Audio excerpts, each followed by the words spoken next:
This is the Zach Ansbury Show. Welcome. Today's podcast clip comes from an interview with Professor Ekant Veer from the University of Canterbury. Some of the audience would be relatively young, so they're potentially undergraduate students, and so they're wondering, how am I going to get my first graduate role? Something that you did naturally after you finished your honours. So is there any advice that you'd pass on to them? Yeah, for sure. Number one, apply everywhere.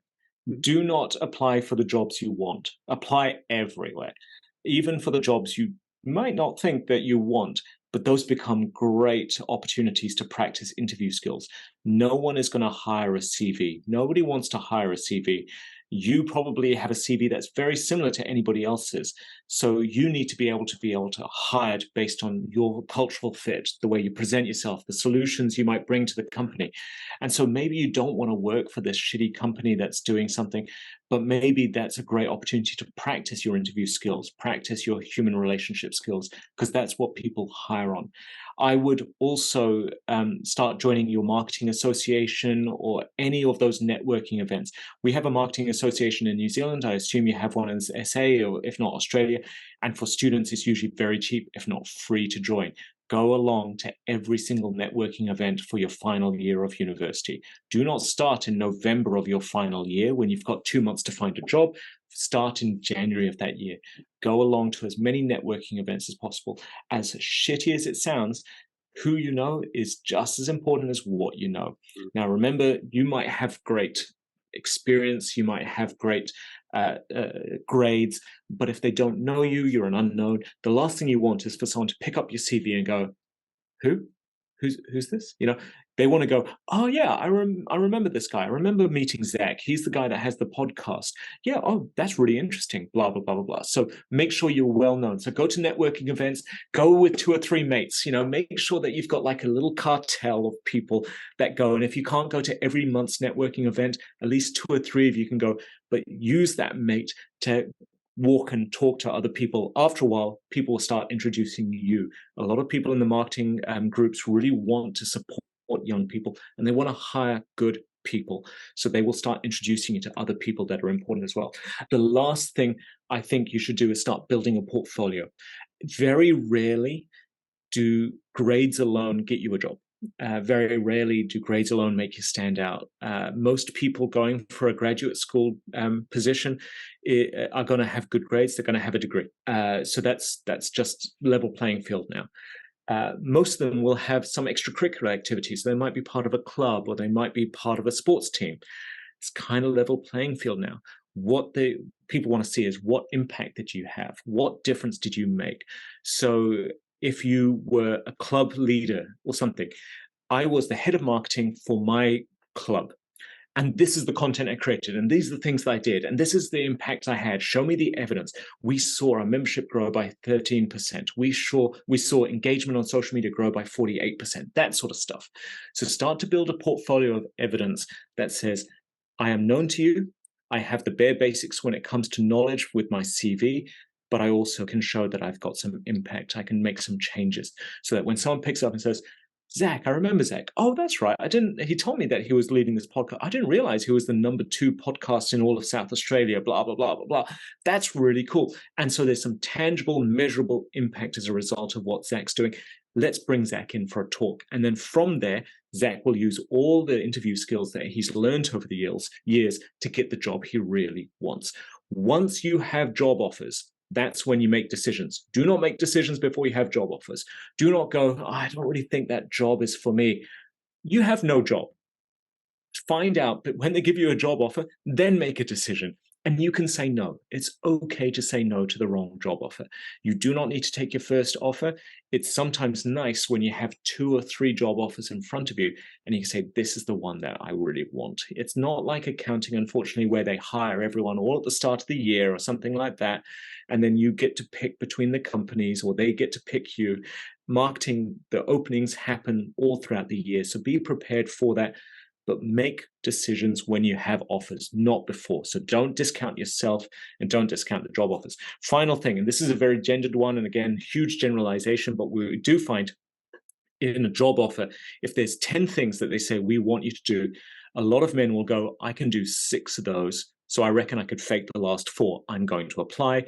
A lot of women look at that list of 10 things and go, I need to be able to do all 10 and maybe 2 or 3 more, otherwise they won't even look at me. All right. It's a really toxic, gaslit approach that society has put on many of our young female colleagues in particular. Do not do it. Should I say this? I'm probably going to get in trouble, but probably will.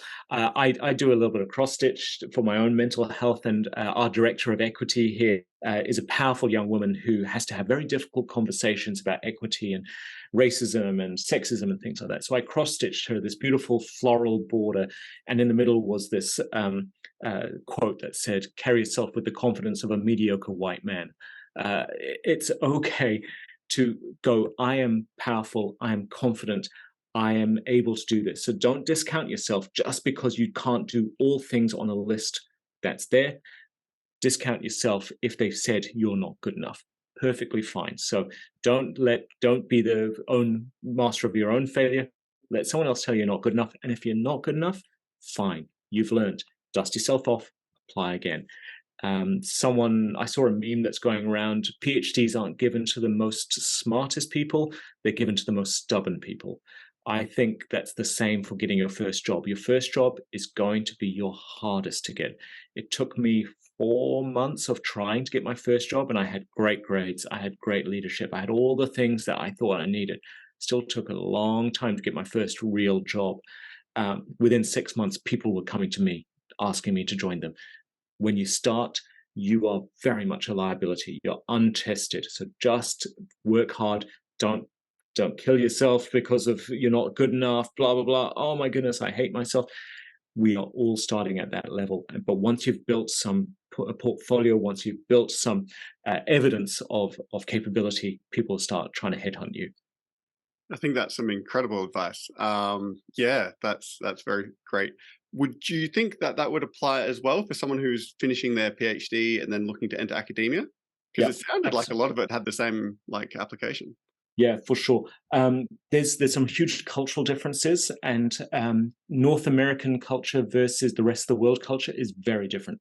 So I went to a seminar when I was over in one of the conferences in Europe, looking at where PhD students had gone, and the average number of jobs that American students applied for were around 85 to 90 academic jobs, which is ridiculous. I applied for 2 and I got 2 offers. It was just madness to hear that the average was 80, 85 that people apply for.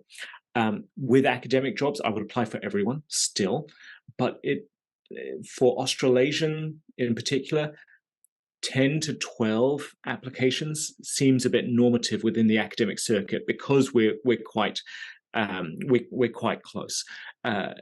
If you're going to another continent, put another 10 to 12 out, sort of thing. Find those jobs. Going to North America, you have to do shotgun approach. It is like 100, 150 applications. So apply for every job that comes up, apply to everything.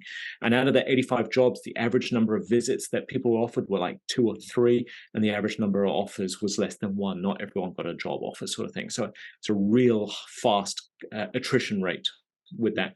While with Australasia, I would build networks, go to every ANZMAC doctoral colloquium, go to every ANZMAC conference, make sure that Uncle Rod picks up your CV and goes, I remember Zach, not who's this Zach guy, find those connections, leverage your friends. Everyone wants to do this on their own. No one's ever done anything on their own, ask your friends, hey, I saw this job's coming up. Tell me about it. What sort of person are you looking for? Oh, I reckon I could do it. I said, that's great. Let me talk to my boss because I think they're looking for someone like you. You're not going to get the job that way, but you might get your CV to the top of the pile, get an interview, and then it's up to you. Yeah, far out. I didn't know it was that. It kind of sounds like how they apply for college enrollments to begin with. Like they'd apply for like a blanket application, right? And then they get offers. So it sounds kind of the similar for. Yeah. Well, it's much more relational down under in particular. I literally had one of my colleagues saying, I know you're not going to move, but we've all been told to approach at least 3 people for this new position. Would you consider joining us? And I said, tell them that you tried your hardest. You really worked hard with me, and I'm really excited, but the answer is no. Made him feel good about trying to do it. But we're all asked to reach out to people we know and we like. to apply for these positions rather than going scattergun approach. That's just the that's the southern hemisphere approach, more so than the North American scattergun approach. Yeah, especially if you work in a department that is quite collegial and you work together and you have a bit of a culture. If you just sat in your office isolated from everyone else, I guess it doesn't really matter who you work with as long as they're publishing and the teaching's okay, or ideally great. And I should be careful. Like, we are quite happy for people to come in from a different perspective, different mindsets. We don't want to just create clones of ourselves. But equally, if someone comes in and they're not collegial, we're not going to have fun working with them. You might as well work somewhere else and then join us for conferences. We want to enjoy working with you as well. So I've learned a huge amount today. I've thoroughly enjoyed that. So thank you. The last question that I like to finish with everyone is, what piece of life advice that you've received that's been excellent, or that you would like to impart on everyone else? Look, you sent this in the email. I'm like, like I said, I'm such a cynic. I'm a grump. I'm getting old and curmudgeon-y, and I don't read biographies. I don't look up to. I want to be like Barack Obama. I want to be like Mahatma Gandhi. I just don't care about that sort of stuff, and I don't see any one person as being this utopian depiction. And so it was really hard for me to think of one piece of life advice, but I want to give a couple of bits of advice. One is more about writing and one is more about life. So the one about writing is a Mark Twain quote, which is, writing is easy. All you have to do is cross out all the wrong words. And for me, that's my process. I write a lot when I'm writing, and then I cross out all the stuff that's shit.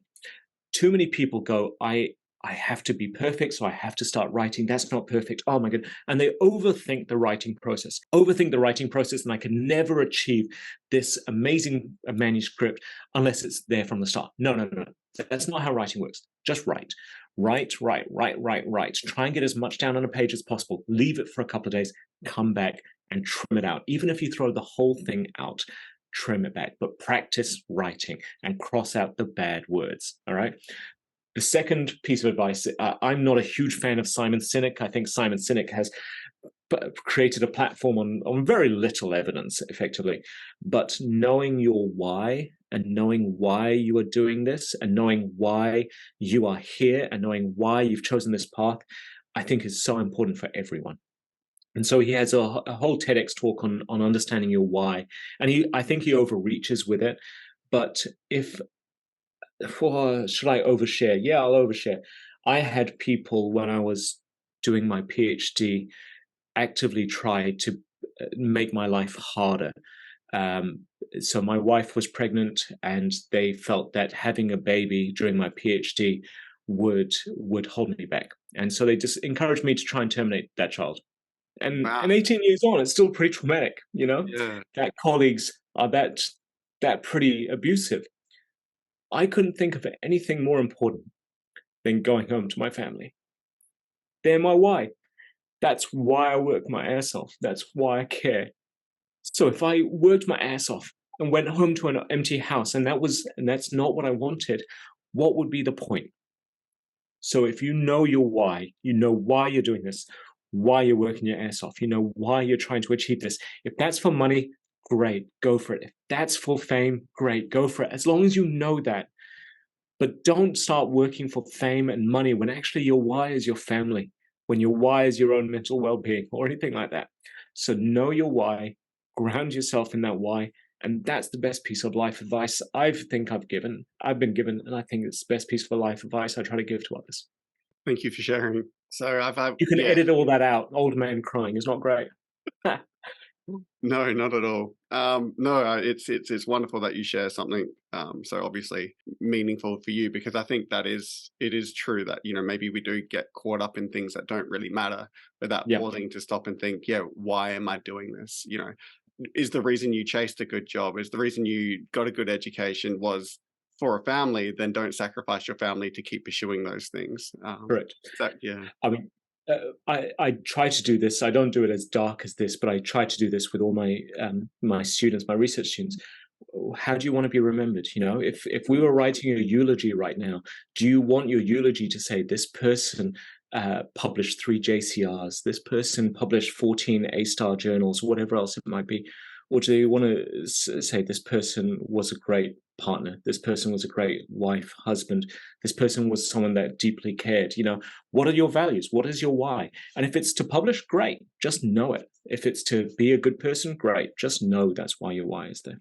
I think that's an amazing way to finish. So I just want to thank you so much, Ekant, for spending my morning together. I'm blown away by how much I've learned and that you've imparted on me. So I'm assuming everyone else would learn as well. So very, very thankful. Really, really appreciate it.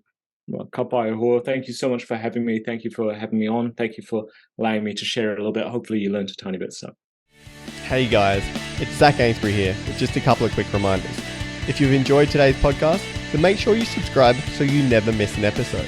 There are plenty more interviews to come with some of the world's leading marketing academics and practitioners. You do not want to miss these. In the meantime, if you're looking for another way to connect, then follow me on Twitter at Zach Ainsbury. That is ZACANESBURY